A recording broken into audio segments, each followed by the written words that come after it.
Hello, Pod Smashers of the Internet, and welcome to another episode of Termite's Buzz, a weekly video game podcast where I, your host Termite, run you through the games I am playing and trophies I am collecting, the week's video game industry news, headlines, as well as wrapping up the show with a retro discussion, some sort of retro gaming. Yes, retro does include PlayStation 3 and Xbox 360. The Wii U is the latest console in the retro realm. We're that old. It's happening. It's 2023. Thank you for joining me once again. I hope to find you well.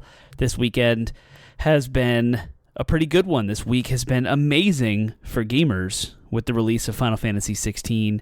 I hope that those who want to play it have been enjoying it. I know people are still playing Diablo 4 and Tears of the Kingdom.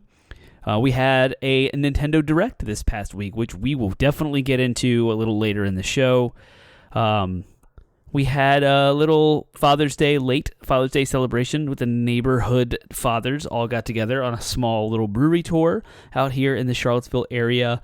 We went out to Basic City in Waynesboro, jumped over to Devil's Backbone, followed up by Blue Mountain, and then we came home. So that was yesterday. We had a blast.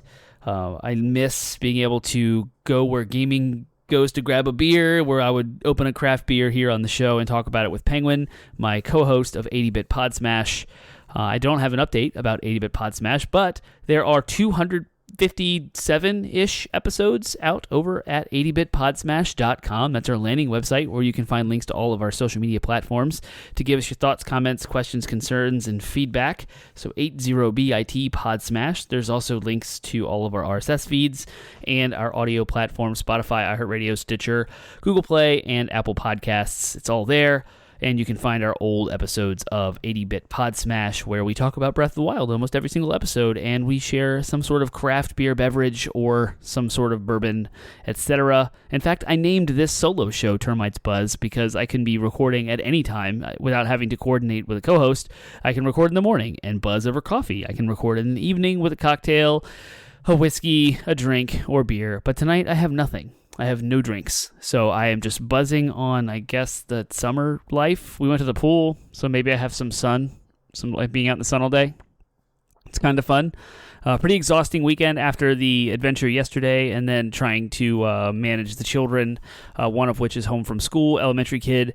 He was home all week with me, and so the constant being in the same house, watching over him for an entire 10 days straight, unrelenting, while trying to get all of my work, because I work from home, all of my work done, as well as the house chores and all the things. It can be a little stressful. So hoping to decompress here, hanging out with y'all, and afterward, where I'm probably going to continue playing. What am I currently playing and what trophies am I getting? Final Fantasy XVI.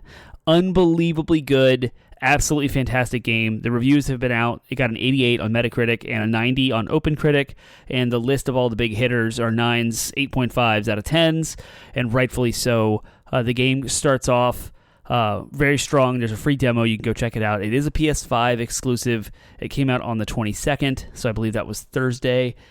And there's a lot of silly discourse, as the internet does, with all of its toxicity and inerrant behavior, or abhorrent behavior, I should say. It's so ridiculous. Just don't worry about the review bombs. Don't worry about all the silliness. There's people saying it's not a true Final Fantasy game because it has so many action elements in the combat.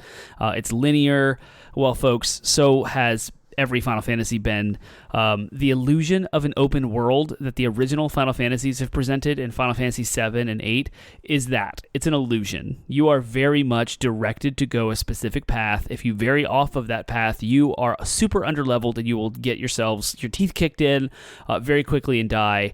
There's always a main story path that progresses you through the perceived open world, and while you can explore wherever you would like, you cannot. So if that is your argument for that, Final Fantasy XVI doesn't feel like an actual Final Fantasy game, you are incorrect, because after 10, and I guess 12 was also kind of the illusion of an open world, but these were more like open zone type games, and then of course 13 was extremely linear, and 14 being an MMO, Final Fantasy 15, again, a perceived open world with side quests, and you can kind of go wherever you would like, but you're still very direct story path. And the beginning third or 2/3 of Final Fantasy 15 are more open, and then the last third is completely linear. You have an exact path to follow, so don't let anyone detract you from that conversation. This is through and through a Final Fantasy game. It has all of the best things that I can remember from recent Final Fantasies. So it has like the music and the vibe of the whole game as you're playing, as you're running through towns, shopping, in and out of combat, in and out of conversations. It's very much Final Fantasy XIV. It's got that flavor. Your Creative Business Unit 3, over under the helm of Yoshida, who did Realm Reborn. You can feel that DNA. It's there. With the action-oriented combat, that's kind of a weird mix of Final Fantasy VII Remake and Final Fantasy 15, where you have all the different types of combos and magic, and you can attach icons to yourself. That's AIKON. It's a summon, so you have different summons you can get throughout the game, and so you would get more abilities, and you can customize which abilities are kind of on your wheel, and your wheel is what you have access to in a combat situation without having to go into a menu. So you hold R2 and you press triangle or square, and you can do a move for your icons, and you can switch between them by pressing L2. So you can switch, not to get too spoilery, but within the first 10 hours or so of the game, you do get, you start off with the Phoenix icon abilities, but then you'll get Garuda, and that's the wind summon, so you'll get a couple of wind abilities, and so I'm not going to go into any plot spoilers at all, but that happens. So the combat is very, very dynamic. It allows you to customize Clive, your main character, a lot with the different sort of abilities you can do, because you can also upgrade your abilities in your skill trees as you level up and gain experience. So all of that, the combat's awesome, so that's super fun. Now, granted, I'm playing on story difficulty with there's some accessories that you can get that auto do stuff for you. So there's an auto combo, auto dodge, auto focus, and there's another one. So of the 4, you can pick 3. And so I chose to do the auto combo for sure, the auto dodge. I do have another auto one, but I don't remember what it does. Oh, auto healing. So it'll just use potions and stuff on its own. So I'm essentially just kind of tapping square, but you do have a little agency. You can still dodge with R1 whenever you want, and it's not, the auto dodge is not perfect. So you still have to, if you really want to preserve HP, in fact, there is a trophy to defeat a boss without being hit once. And I did that. Following a guide, PowerPix's trophy guide, the first available boss for you to do that, and I achieved it because I had to press R1 at my own. The auto dodge was not sufficient enough to do that, so it's not completely foolproof and perfect. I still have to engage and play. I don't feel bored at all. If you're into those accessibility features, I'm probably on the easiest way to play it possible, and I'm enjoying it. So if that's any help or detraction for you, there's that. The story is extremely intriguing. A lot of people are comparing it to Game of Thrones. I understand why, but I think that's been thrown around too much as like a buzzword. It is like it, I guess, but I feel like that cheapens it. I feel the story, for me personally, when you have a medieval kind of setting, a lot of the names of places and countries and individuals, they're also like not normal, easy to remember English names that I can't remember who's who. And so I can very quickly lose track of like, oh, this person is who? You're from the Iron thing, and then this person was this other country who was at war with this country, but on the west side of the map, there's these 2 countries, so there's 4 countries, and they're all fighting each other, and it's get confusing. But what's awesome is there's this active time lore feature. In the middle of any cutscene, at any time, anywhere in the game, you can hold the touchpad. I guess maybe not in combat, but anything not in combat. And yeah, you hold the touchpad, and you get a menu that highlights everything that's in the scene in the moment. So like where you are is a place, so it'll have a little node to describe where you are. Every character that's talking has a node, and you can mouse over them, and it will provide you details of what that person is, and it's all context sensitive, so it doesn't reveal anything that you shouldn't know, but it also reveals things that were revealed to you in the plot. So it's not just going to be this generic cookie cutter, Clive is a branded soldier for the Empire. Like, it's going to actually go into like what is happening in the moment, in the details, which is really, really cool. I don't think there's any other RPG out there that does that. So love the active time lore and how that, it's almost like the next line It goes back to the pedigree to Final Fantasy IX, when you had the active time interruptions that were like concurrent story beats happening. So like you were at the very beginning of the game at Final Fantasy IX, you're controlling Vivi and you're running through the town of Alexandria, and a little active time thing comes up and interrupts you, and you'll see like what Zidane is doing on his theater troupe ship at the same time that Vivi's running through Alexandria. So it's like switches between. It's almost like that, except this doesn't take you away from the scene, this active time lore. It just pauses the cutscene and allows you to read as to what's going on. And it doesn't interrupt you. You control it. So you interrupt it. You interrupt the game. The graphics are just unbelievably gorgeous. I go to Digital Foundry's YouTube page. They have a full breakdown. The performance mode is hot garbage. It's all over the place with its frames per second, which is unfortunate. You can set it to be 60 frames per second, but it doesn't hit that except for in combat. And the resolution is so low that the difference in graphical fidelity is so much between the performance mode and the cinematic, or what the graphics mode, I guess, that it's totally worth playing on the graphics mode initially. Don't even try the performance mode, and your brain won't have that like switch like stigma where I'm like, oh, when you play a game, you go from 60 to 30. It's a very, very sharp, aggressive switch that's not comfortable, and it makes 30 frames per second seem really, really gross. But if you just start it with 30 frames per second and put aside the desire for 60 frames per second, I'm with you. I wish it was there. I wish it looked good, and I wish it performed well like Final Fantasy VII Remake does, but it doesn't. So maybe they'll improve that in future patches. But for now, I'm playing on the graphics mode, and I don't know how many hours I'm in, probably somewhere between 10 and 15 hours. The graphics haven't gotten bored to me yet. The environments haven't been that much. There's not that much variation, and because I'm not that far in the game, so like what I'm seeing is very samey. There's like a rocky mountainous area and like a lush wilderness area, and then there's like a marsh, and then there's just like fields and like meadows. But all of it just looks so gorgeous. Like I finally feel like we're in current gen games, as I said in my recap of the previous showcases, where video games are starting to look like their current gen. Like we are in a new generation of games now. They're starting to hit that beat. And it looks like we're headed down the 30 frames per second path again, which I don't remember what I've said on this show, but I've always suspected that we would be hitting that again. Like it seems like every new console generation comes in and the ceiling is so high, the developers don't know how to use it right, and so they're just making very similar games to the previous generation, but with like more horsepower. So of course it's easy to hit 60 frames per second, and it's real snappy and fluid and fun. Like GameCube and PlayStation 2 specifically, I remember so many 60 frames per second titles, and then there was such a leap in graphical fidelity between PS2 and PS3, and of course Xbox and Xbox 360, that we never really got the 60 frames per second buffer time that you would get with cross-generation games, and so we just got good graphics, but 30 frames per second became the norm. And then, of course, the PlayStation 4 had come out, and all of the original releases and the cross-gen stuff were all 60 frames per second. I remember Battlefield 4 and all the Call of Duties and Killzone, and then we got the half-step systems, which introduced like a 45 to 60 frames per second performance. That's kind of when the whole performance mode conversation even started, and now we have PS5. But I always knew as games got better and better and better, and they were going to push the hardware stronger. Here we are almost 3 years into the console life cycle, and we're just now starting to see a regular churn of 30 FPS games. The only standout game that kind of doesn't have an excuse is Gotham Knights. It was locked at 30 frames per second for whatever reason, and there's analysis videos that show the graphical fidelity. You don't need that. Like, it's 30 frames per second because it's not optimized. It doesn't look like a current gen game.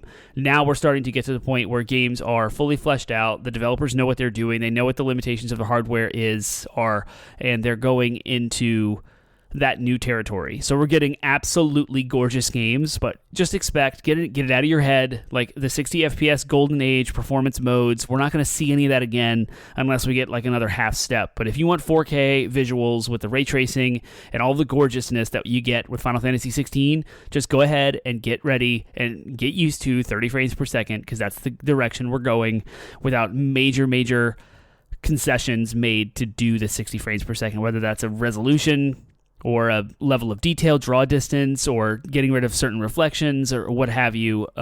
They're doing a lot of cool work, developers are, with variable refresh rates.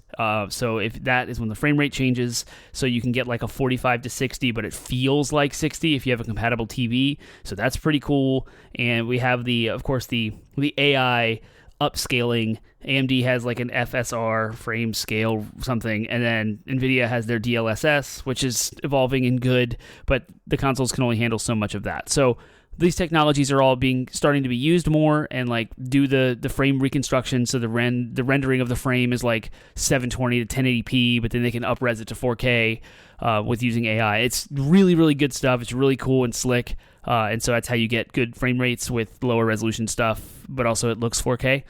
So anyway, I digress. The game is gorgeous. Final Fantasy XVI looks absolutely phenomenal. The frame rate is a locked 30. It's very consistent if you're playing on graphics mode. And 10 to 15 hours in, I am in awe still constantly. It is a little jarring to switch between like these ridiculously high budget cinematics and conversations where the camera's like zoomed in on the mainline characters, but then like you're running through town and you talk to someone like a random NPC for a side quest, and you can clearly see that that's an NPC with like diminished animations and like nowhere near as good quality eye contact emotions and such. They're just like campy little. It's fine. It's Final Fantasy. It's an RPG. You don't have to have every single like NPC rendered exactly the same, but the lighting is gorgeous. The dialogue's great. The music is absolutely phenomenal. I can't wait to listen to the soundtrack. I try not to listen to soundtracks if I haven't beaten the game yet, because I want the game to surprise me with the songs, so I haven't gone down that path. But yeah, I love the music. I love the vibe, the feel. This is 100% through and through a Final Fantasy game. It feels like one. It reads like one. Everything flows together. It just has that DNA, as I mentioned before. So don't let the detractors say otherwise. I highly recommend this, and I can't wait to continue to finish it. It's been stuck in, like, I'm dying to play it. I finished the story of Diablo 4 prior to getting Final Fantasy 16. I also finished the Tears of the Kingdom story. Everything that people have been saying about Tears of the Kingdom's ending and the lead up to it being absolutely amazing. Completely surprised if you haven't had it spoiled for you. It's completely unpredictable. You have no idea, and it's so epic. It's so good. So if you are still working through Tears of the Kingdom and you want to get that kind of out of your way like I did, I needed to be done with Zelda. I played it for 70 hours. I'm nowhere near 100%ing it because it's Zelda. Tears of the Kingdom is bigger than Breath of the Wild. Breath of the Wild I played for like 150 hours. It still didn't even 100% it, but I had to put Tears of the Kingdom aside. I felt like 70 hours was solid. I loved that game. I got everything out of it that I want for now, and I know that there's a whole bunch of shrines I haven't gotten and a full underground caverns that I haven't even begun to explore it, but still haven't fleshed that out. So I got way more gobs of Zelda content whenever I feel like circling back around to playing some Tears of the Kingdom. I'm actually kind of glad that there's so much stuff there, because who knows how long it'll be until we get a new Zelda again. And if I get the Jones in to play a Zelda title, like with Breath of the Wild, I kind of did all of the things I wanted to do. I'd done all the shrines. I got all the gear. In fact, when I was done, I was just working on grinding parts to upgrade my gear, and that's not like super fun if I'm in the mood for Zelda. I'll fire up an old, like a 3-year-old game save, and what was I doing, and where was I, and what was going on. I was grinding for materials to upgrade my gear. I don't remember what materials I have. I don't remember what I was doing. With Tears of the Kingdom, I clearly haven't finished the shrines. So if I want to play Tears of the Kingdom again, I've got a jumping on spot immediately that I feel like is timeless. I can just be like, boom, I'm going to play Tears of the Kingdom again.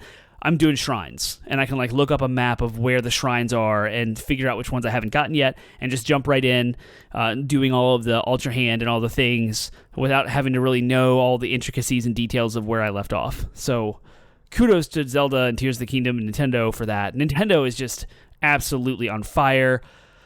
I want to go into the Direct in a minute. The Nintendo Direct happened this past week, and I can just go on and on about it. So I finished Tears of the Kingdom, the story. I finished Diablo 4, and I started to do some of the end game grind for that to get better gear for my sorcerer. I'm like level 52 or something, and that's been super fun. I'm kind of jonesing to get back to it. That's going to be like my multiplayer game. So those of you who listen to the show that play games with me, like Diablo 4, anytime anyone wants to play, I would love to be hit up and say, hey, we're playing Diablo 4, because Final Fantasy 16 is definitely a single-player game all the way through, and so when I'm playing games by myself, going to play Final Fantasy XVI, but if anyone wants to play something with me, I would be like, let's go play Diablo 4, and I would love to do that and keep that ball rolling, getting better, and endgame stuff.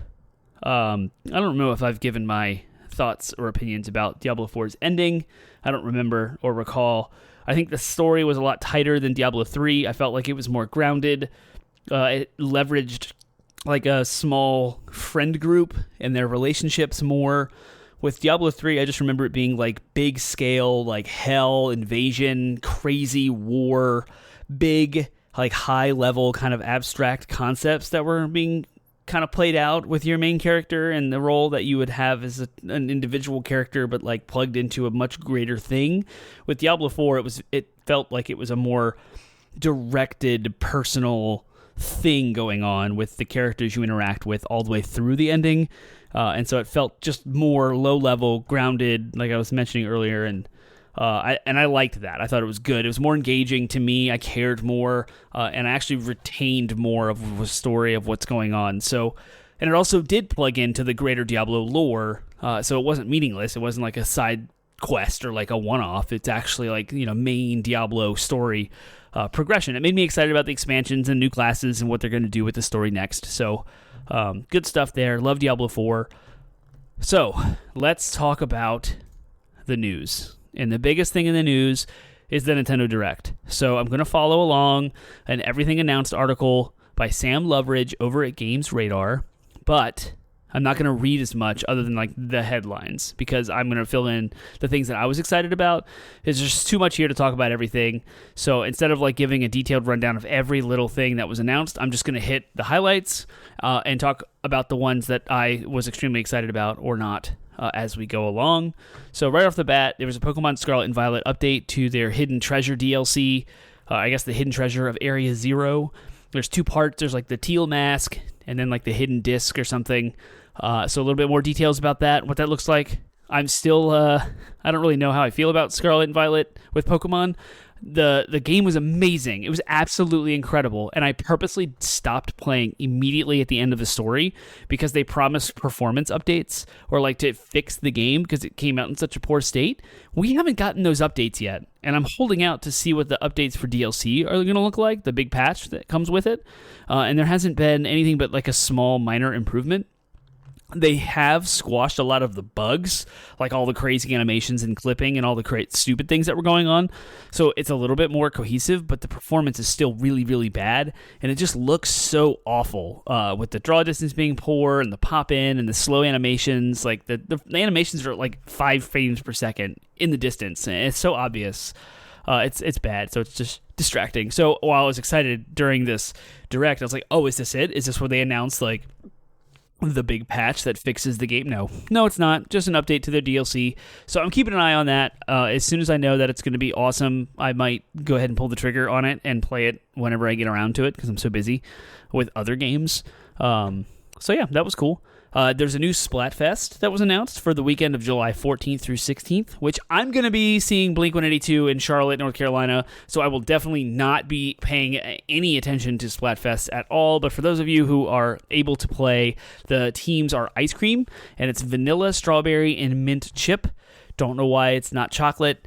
Supposedly there's a thing about whether or not there's brown ink in the game. I don't know, but maybe could be why they didn't use chocolate. Instead, it's just mint chip. Mint chip is more fun to me than chocolate, so who knows? I don't know why they picked that, but vanilla, strawberry, mint chip. If I were going to participate, I would probably pick mint chip as my team because it's cool. I completely forgot. This next reveal, Detective Pikachu 2 is real. There was a whole reveal trailer for it. I forgot that was even a video game because I remember the movie being amazing. So yeah, if you were into Detective Pikachu, there's a sequel coming. These are out of order. Princess Peach is getting her own game, but doesn't have a name yet. So that was a pretty sweet reveal, like world premiere that was previously unannounced. There's a lot of rumors out there. People knew what was going and coming and all this stuff. I don't know where you get Nintendo rumors from because those aren't reported on as much. I don't know, but this hit me by surprise. So we're getting a full-blown new Princess Peach game, which should hopefully be much better than the one that was on the DS, Super Princess Peach.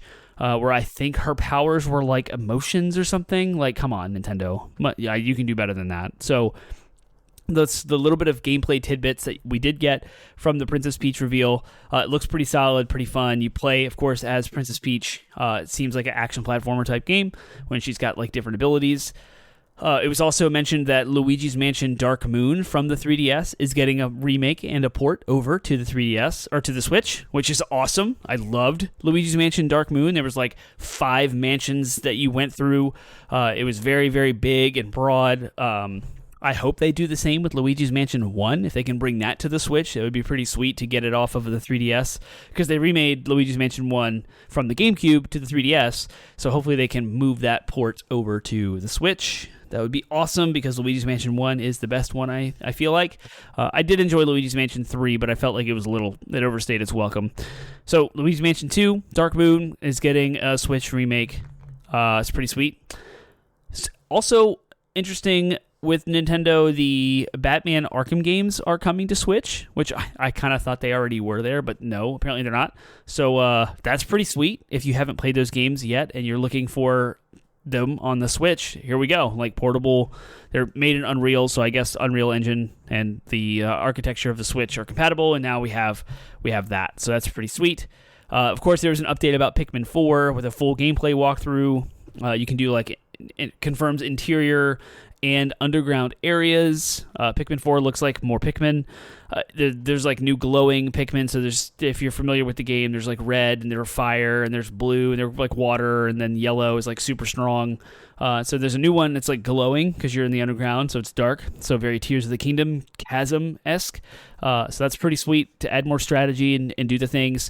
With that announcement was the reveal that Pikmin's 1 and 2, their HD remasters, are on Switch today. It was a shadow drop during the Direct, so that's pretty sweet. Pikmin 1 and 2. I think I said this before on this show, like last week, even, that Pikmin doesn't strike that balance of hard to fun in a good way for me. I feel like it's too hard and not enough fun, and I get frustrated and overwhelmed very easily with Pikmin, although I've played 1, 2, and 3 and beat them all. So I'm on the fence about 4. I don't really know what to do with it. The price never comes down. It's never on sale. I want the 4th one, so I have the full collection, but I'm not super excited about it. It's coming out in July 21st. So Pikmin 4, that's cool. And then the Metal Gear Solid Master Collection, there was a whole like rundown of it for the Switch. We knew about this in the previous showcases. I think it was revealed at Summer Games Fest. But they also revealed that the original Metal Gear that was on the NSX system and its NES counterpart, they're not named the same. I don't remember. There's 2 NES titles. Solid Snake 2 is the sequel, I think. And then there's 2 NSX games. Those 4 games and Metal Gear Solid 1, 2, and 3 are all coming to the Switch in like one pack. And that's the Master Collection Volume 1.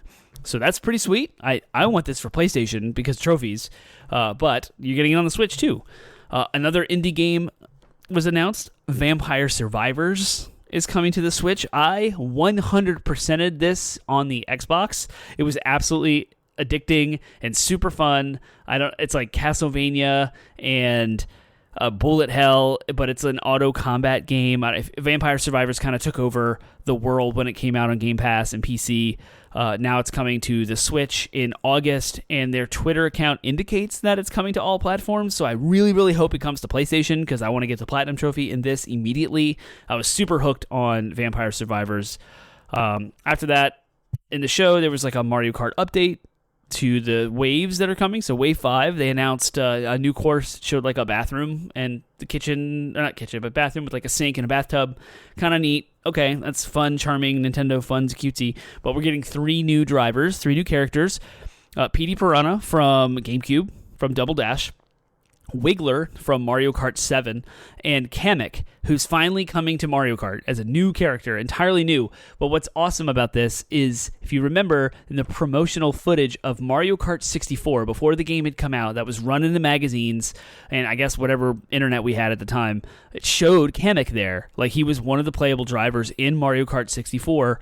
He was later swapped out for Donkey Kong, so we never got him, and now he's coming back. I'm excited. I hope he's a lightweight character. He might be a medium weight. I'll still play him and mess around to see like how he controls and drives and stuff, but that makes me excited. I love the fact that they're calling back to that, the original promotional footage, and bringing that forward. There was a new WarioWare game, WarioWare Move It. if you are following the WarioWare series, I know I had one listener, Josh, to call you out and dox you. You can't go anything. No one should be able to go on a first name, but you know who you are. WarioWare Move It. It's coming out on the Switch. It's a whole brand new WarioWare title, and that's going to be sweet. There's also was announced 2 new amiibo coming for Tears of the Kingdom, a Zelda amiibo and a Ganondorf. That daddy Ganondorf, you know what I'm saying? Ooh, buddy, Ganondorf looked good. Zelda holding the Master Sword with her short hair looks boss, looks awesome. The Master Sword looks amazing in her arms, like the way that it's held and looks, it's not just clean. It has like it's being, I won't say story stuff about Tears of the Kingdom, but if you played Tears of the Kingdom and you know what's going on with the Master Sword in that game, you can see this amiibo and be excited because it looks cool. I have to get these on pre-order because if you don't, they're gone. They're hard to find. They're stupid expensive. So I'm eagerly awaiting the Wario64 Twitter account to tell me that a pre-order for these it will go live. I don't know when they will. And also, they're coming this holiday season, so maybe pre-orders will be up soon. Who knows?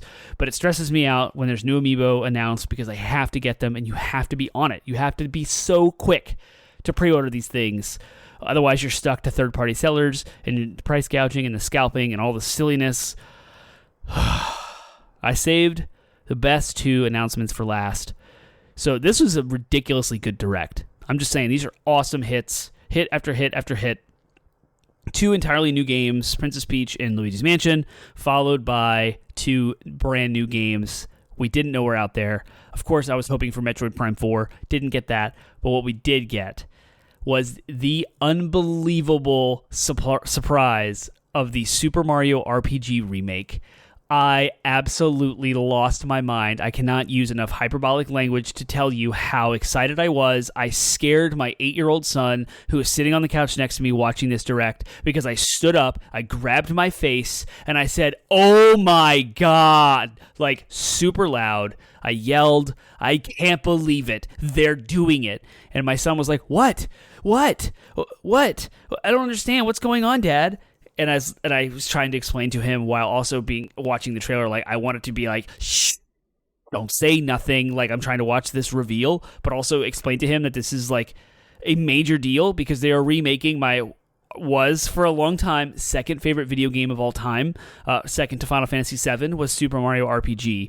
I don't know where my ranking is now as a 36-year-old adult who has like lived through 9 console generations of games, and I have not restructured my entire ranking. But all of that to say is Super Mario RPG is legendary in my life. It was the gateway RPG that got me into even caring about RPGs at all, because before I played Mario RPG, thank you, Jimothy, friend of the show, for loaning it me and T-Bone when we were children, because prior to that, we had tried to play some Final Fantasy games, didn't really get it. The turn-based combat, the dialogue, the open-world map, and like walking around and all those things, none of it jived. But something about that formula from Final Fantasy married with Mario and the way Nintendo executed it, and Squaresoft executed the game together, the 2 companies worked together, which had never been done before as far as I can remember. Oh my gosh, what an amazing, amazing video game. Danny's, that's me, I'm Danny, Termite's first RPG ever, and it's just cemented itself as a legendary game in my mind. So I went through all of these emotions when Final Fantasy VII Remake was announced, and now of course showcased and shown off, and it has now come out, and I've played it in the DLC, and it stood up to everything that I've ever wanted, and I'm so excited for the sequel coming out at the beginning of next year, as was announced at Summer Game Fest. Now I'm getting maybe my second favorite video game of all time being completely remade on the Switch. Super Mario RPG Remake, unbelievably good. When the trailer first showed the SNES Peach sitting in the field with the music, I was like, oh, they're going to bring it to NSO, the Nintendo Switch Online service, and I'll be able to play the Super Nintendo version again. That's great, because right now it's kind of locked away on the SNES Classic console, unless you have the physical cartridge, which I do, but it's there, I can play it, but it'd be way more handy to have it on the Switch and just play it as I went. So, of course, it showed like the little intro of Peach in the field, and then it switched to the modern day graphics. And not only does the visuals look absolutely incredible, you would never know it's on a 2017 piece of hardware that's like 7 years old because it's crisp, it's clean, the colors pop. The UI was all showcased. We got actual gameplay. It looks like they've preserved the combat when you have the timing. That was so cool because it was an action combat. Like, it engaged the player. This is at the Super Nintendo time. Like, you wouldn't just press A to attack and then sit back and watch it. You had to press A again at a specific time. And all the different magic abilities had, like, different, like, tap Y repeatedly or hold Y for an extended amount of time. And based on, like, how long you held Y or didn't hold Y, the damage would be different. You had to learn by doing and experimenting with each individual spell. And it kept the player engaged throughout the combat the entire time. And this is, like... oh, it's so good. It's so awesome. And it looks like they preserved that combat mechanic. There's a new like percentage thing in the bottom left corner of the combat screen. I don't really know what that is. So I'm curious to learn more about that. But there's shot-for-shot renderings online. There's comparison videos of the remake versus the original one. And they've done such a perfect job. The art style is that like squashed claymation art style that was in all of the marketing materials, the box art, the guide, the player's manual, and I love that it's like the fully realized version of that, because at the time the rendering style that was limited by the Super Nintendo hardware, while it's gorgeous and timeless and still holds up today, it's isometric look. Donkey Kong Country also used it. It's very similar in style. It's really cool to see it like fully fleshed out in a 3D environment, rendered like exactly the way the box art was, because there's no way Super Nintendo would be able to do that. Really showcases the strength of the Switch still 7 years later, and Nintendo's strategy to not turn new hardware out. Like, everyone's all hot up in arms about the new Switch, the Switch Pro and all this stuff, but here we are with a brand new game. It's coming out November 17th. I cannot wait for this game. Again, it was my first RPG, one of the most beloved games. The soundtrack is absolutely incredible. I own it. I bought it digitally years ago, and I listen to it on the regular still to this day. The tunes stuck to my head. They're always in and out of my head. And the original composer is working on the remaster, and you can hear some of the tracks in the trailer, the reveal trailer, and they are phenomenal. So I super, super hope there's a way I can get my hands on the new soundtrack, because I will listen to that. I'm so unbelievably excited about this. I cannot wait. What a year 2023 has been. We have a new Zelda. We have a new Final Fantasy game, a new Diablo game. These are like tent poles in my video game love and life. And now we're getting a remake of my second favorite RPG of all time. Maybe question mark with the whole ranking thing. I don't know. It's just way up there. And I'm super excited, in case you couldn't tell.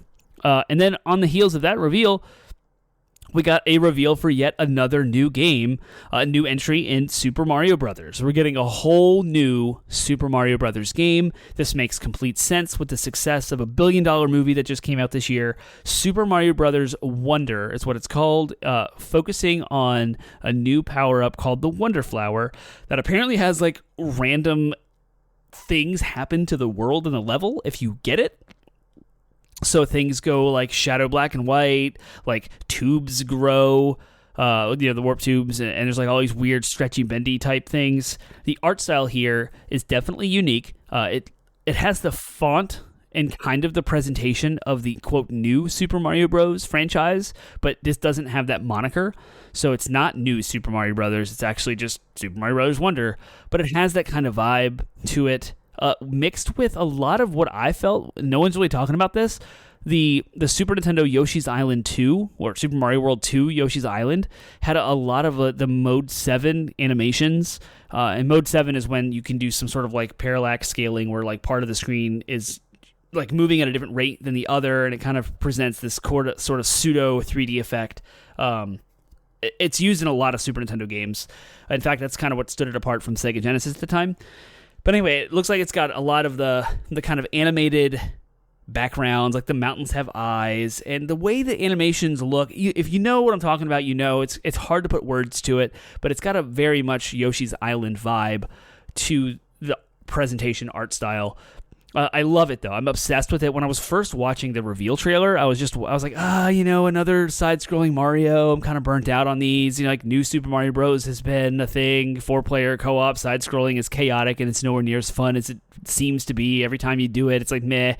But I watched the trailer a few times, and it's something about it, like it stuck with me. I woke up the next morning with that on my mind, and it surprised me even. There's something about like the new way that Mario is animated as he's running and showcased off. It really is highlighting facial expressions and things that you would have seen in like old Mario manuals from the previous like 4 Mario games. This could actually be like a true Mario 5 to Super Mario World. I wonder if Super Mario Wonder, if that intention is there or not. But it looks really cool. I highly recommend go check out the trailer. I know I'm going to watch it again a few times, but I'm really excited about it because I've watched the trailer now a few times.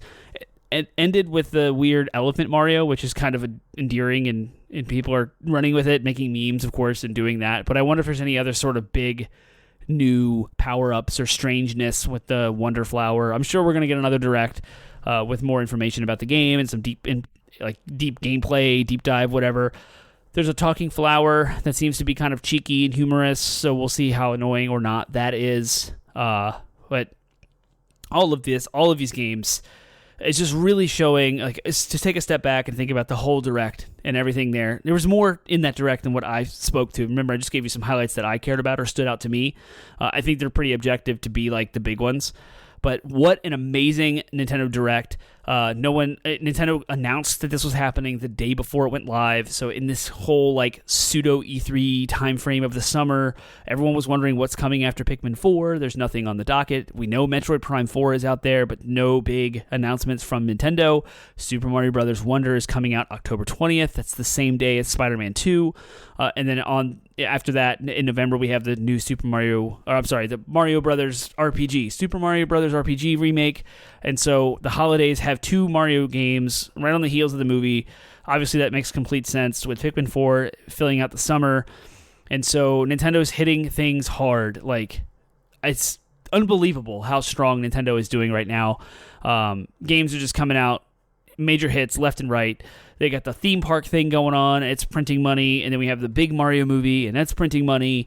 And Nintendo's just living a high right now. They're just firing on all cylinders. They're coming out with content we all love. Whether it's Amiibo, all the different franchises. The only one that's dark, again, no one's talking about it, is Star Fox. Poor Fox McCloud is getting left out. We know, we got the Metroid Prime remaster this past year as well. So 2023, y'all, Resident Evil 4 remake happened. Dead Space remake happened. Mario RPG remake is coming. What a year, y'all. What is Game of the Year going to look like? The Game Awards are going to be on fire.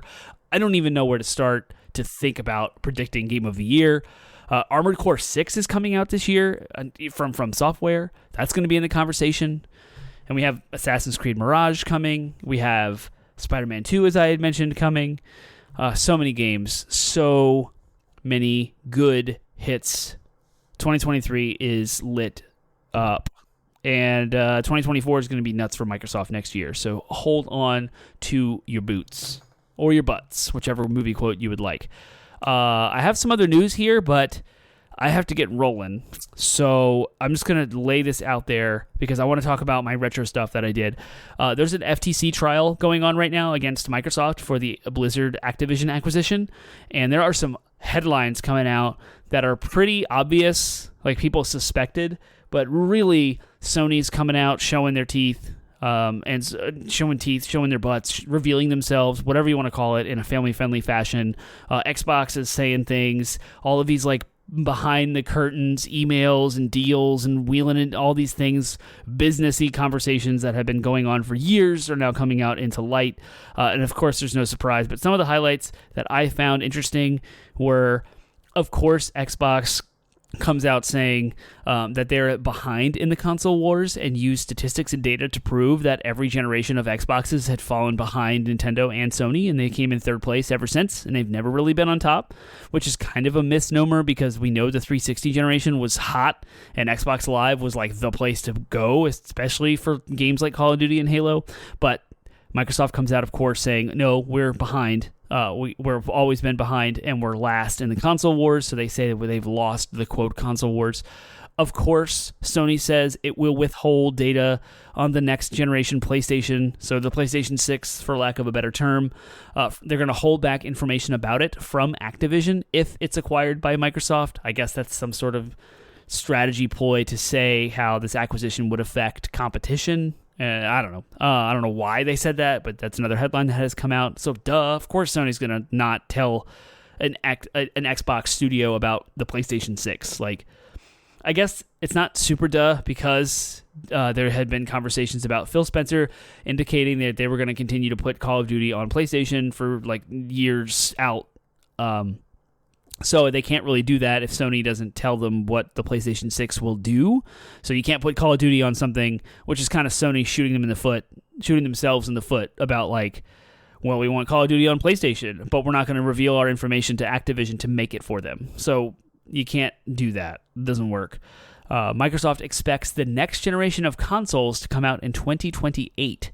So that's another 8-year console cycle, as we had from 2006 to 2013. I guess 7 years from 2013 to 2020. So the console generations are 8 years now, which makes sense. I mean, it takes 5 to 6 years to make one game. So even if you're a AAA budget game studio, you're going to come out with one title per console. That's just crazy. And then like DLC and follow-ons, or at least one big new engine per generation of console. Things are crazy with the budgets and how long it takes to put out games now. Which was, if you go to there's a Todd Howard interview with IGN, Ryan McCaffrey, and it's an amazing interview. He sits down, they talk at length about all kinds of things Starfield related, but also how long it takes to make games, and like no one's getting any younger. How many more of these big titles does Todd Howard have left in him? It's kind of indicative of what I just mentioned. So yeah, it makes sense. Microsoft expects the next generation of consoles to come out in 2028. Okay. And then there's more. There's a lot more with this FTC trial. So if you're interested at all, IGN's Rebecca Valentine is on point with this. She's on the ground. She's in the courtroom. She's taking notes, tweeting. So if you really do want to follow along, follow Rebecca Valentine on Twitter. And then she links off to all the articles. So she's like feeding information back to IGN, who's then compiling everything and publishing articles. And there's an amazing, like, all-encompassing link that's like, it's Xbox's big Activision Blizzard FTC trial, what you need to know, and our coverage so far. It's a very long headline, but if you Google any part of that with IGN, you'll find the article I'm looking at, and it has the list of all the headlines and every single article that's like all the details are all laid out. IGN's doing wonderfully in covering this whole thing, and a lot of information's coming out. So go check all that stuff out. It is fascinating. The last headline I had was that EA Sports and EA Games are splitting internally. So there's like an internal shakeup going on, a major internal shakeup. Announcing today in a message, Andrew Wilson, the reorganizing includes splitting EA Games and EA Sports, with the former being renamed EA Entertainment, in a signal that EA intends to expand beyond games where possible. Quote, "We're building the future of interactive entertainment on a foundation of legendary franchises and innovative new experiences, which represents massive opportunities for growth," Wilson wrote in a message announcing the news. I'm not going to go into much more of that. Just Electronic Arts, EA, they're doing some stuff over there to restructure. They haven't been too bad lately. You know, they're the company that everyone loved to hate for so long. They were the one that were the most egregious with microtransactions, and it bit them. And that was the whole Battlefront debacle. And they've kind of shored themselves up. I mean, they had the Anthem flop, they had the Star Wars Battlefront flop, but now they have things like Jedi Survivor with Respawn under their wing. So, and they're doing a lot of good stuff with their indie publishers. So It Takes Two was under the EA's indie studio funding program, and some other cool games have been announced from that program as well. And I don't remember what they are because I don't have them in front of me. But that's EA. They're doing some stuff. I'm going to go talk about retro games now. And as I alluded to in my intro, PlayStation 3 is considered retro. And in case you didn't know, I'm kind of obsessed with PlayStation 3 right now, as I have a original launch console that has been modded with a new graphics chip, and it is running flawlessly still. I'm still chugging along in Black Ops 2, so I'm having a good time with it. It's an 8 to 10 hour campaign, and I'm probably like a third of the way through it. I haven't really put that much time into it because I've been distracted by Diablo 4 and Final Fantasy XVI and Tears of the Kingdom. So, but that said, I have acquired 8 new titles in my collection. I actually picked them up today. So I always scour Facebook Marketplace to see who's selling what locally, and I try to find good lots together that are relatively cheap. I try to find good deals. I'm not a hard negotiator at all, so I'm not one of those buyers that are like out there trying to get a steal so that I could, like, scalpers and some flippers and such will try to really like lowball offers. I don't do that. I look to see what's being offered. Is it a reasonable price? And then, of course, I will offer something lower than that by like a little bit, but just to get them to say yes. And if not, we can go back and forth. But I'm not a hard haggler at all. I hate that negotiation. It's awkward and weird. But I took my chances here. The games were, of course, listed as free, which I hate when sellers do that. Please put a price on your game. It gives someone a ballpark. But it was a whole mass of PS2 and PS3 games, and they weren't listed in the article. It was just a picture. So it was a little rough to figure it out, but I looked at the picture, I zoomed in, and I found 8 titles that I didn't have in my collection, and I offered $80 for them, so they're $10 a game. Most of these games are worth more than $10 on their own, so I feel like it's still a pretty good deal, and it's fair to the seller who wants to get rid of his lot. So the games are the God of War Saga, which I'll circle back around to because I made a terrible mistake, the PlayStation All-Stars Battle Royale, which was sealed. It is still sealed, so that's pretty sweet. Crisis 3, which I have 2, so I've filled out that. Now I have 2 and 3. The Devil May Cry HD Collection, which I bought on PS4 digitally, but I didn't have the PS3 versions. I love Devil May Cry, so now I have that.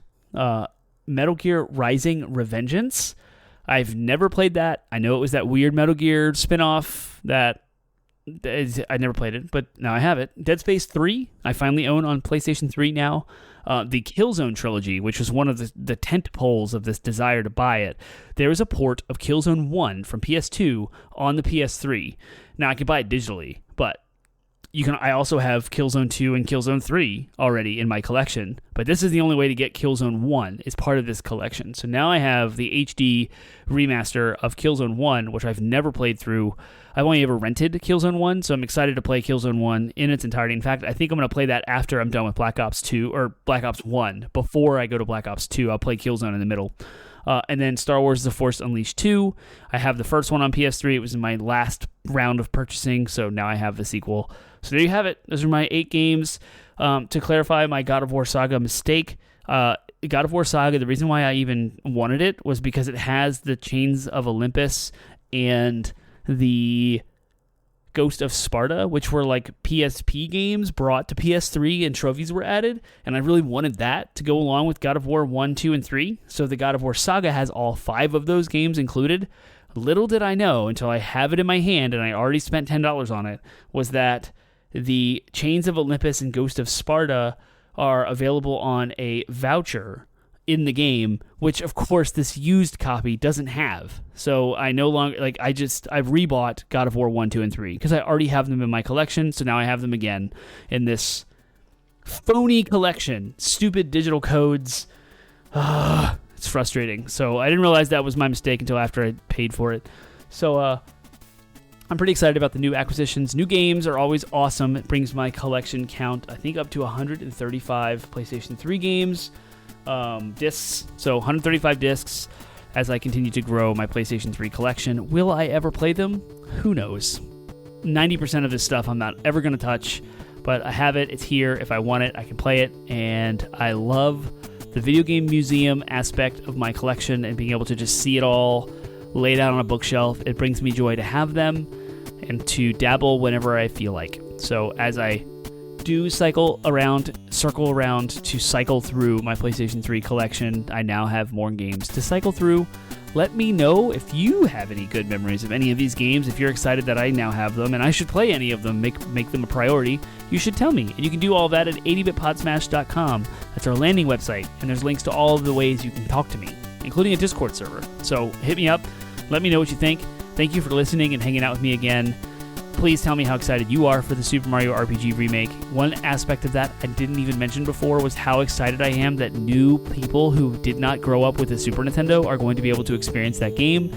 So I am so excited that it will reach The 115 plus million Nintendo Switch consoles that are out in the wild right now are now available to play. Super Mario RPG Remake coming in November. I think it's 115 million. It might be 118 million. I don't remember. I'm not going to look it up. Y'all have a good week, and I will be here once again next week.